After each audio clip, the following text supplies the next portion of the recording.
அப்படிதான் இருக்கும் பொழுது அதுதான் கொஞ்சம் நம்மளுக்கு வேலை தீபம் முடியும். நம்மகிட்ட என்ன இருக்கு?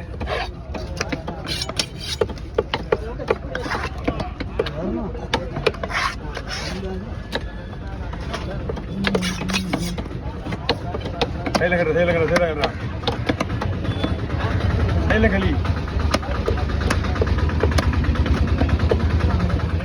கமல் வர்றது இல்லையா? கமல் வந்து டோல்கேட்டு அம்மா கடையை விட்டுட்டா அப்படி பார்த்துக்கலாம். சரி. ஐயா எந்த கடை இருந்தாலும் வேலைக்கு போய் வேலை சம்பாதி வேலைக்கு போனால் தான் காசு.